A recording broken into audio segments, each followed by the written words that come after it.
यहाँ तेरी रोजी रोटी का इंतजाम हो जाएगा। वो एक छोटा सा प्लॉट खरीदती है और चाय की दुकान पे चाय बेचने लगती है।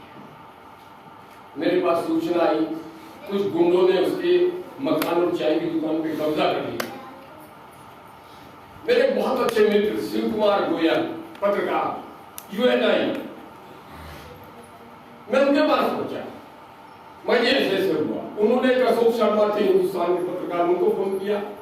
एक केवी पंडित थे और एजेंसी में, उनको फोन किया और मुझे ले गए उनके घर पे।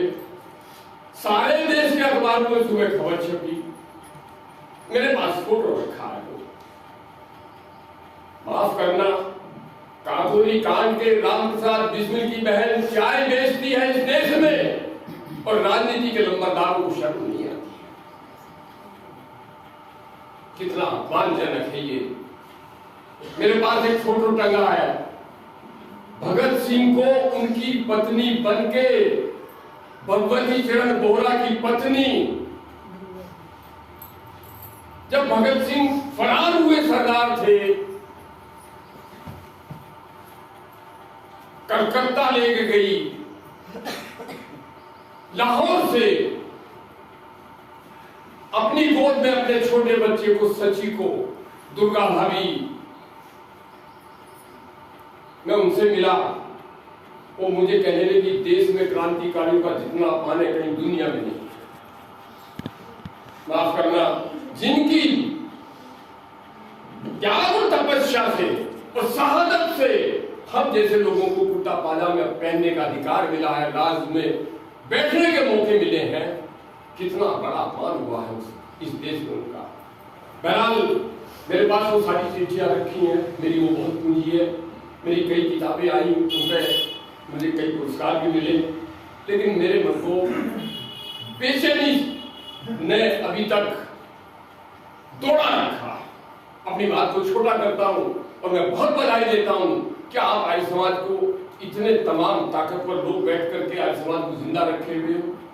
आपने अपने गांव के आर्य समाज को शानदार बनाया।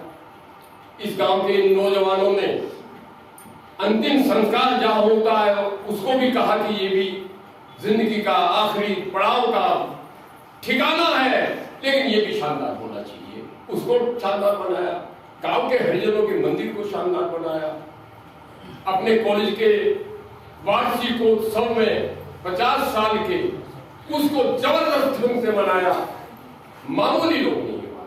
आप प्रेरक हो, मेरे जैसे साथियों की शक्ति के प्रेरक हो। मैं यहां आकर के आज अपनी शक्ति को 2 गुना ताकतवर महसूस करके जाऊंगा।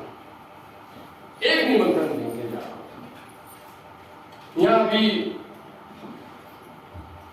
बामरली में 24 तारीख को किसानों के सवालों पर, भारत और अमेरिका डील के मुद्दे पर एक बड़ी पंचायत है। कुछ लोग आ सकोगे तो आपकी प्रतीक्षा रहेगी। मैं वहां आपका स्वागत करूंगा, आपका एहसान दूंगा। आपकी मोहब्बत का कर्जा मेरे ऊपर है।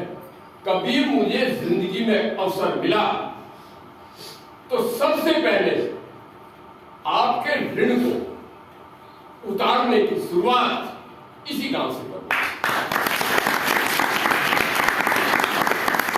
मैं बहुत बधाई देता हूं। मैं अभी भजन सुन रहा था स्वामी दयानंद का। स्वामी दयानंद के लिए तो मेरे मन में भारी भारी श्रद्धा है। उसके जैसा संत 2500 साल में कोई नहीं हुआ और वो पूरे देश में जो बना के गए हैं विचार, वो विचार अमर है, कभी मर नहीं सकता। मैं इन्हीं शब्दों के साथ आपका बहुत बहुत धन्यवाद करता हूं। मैं तो यहाँ प्रेरणा लेने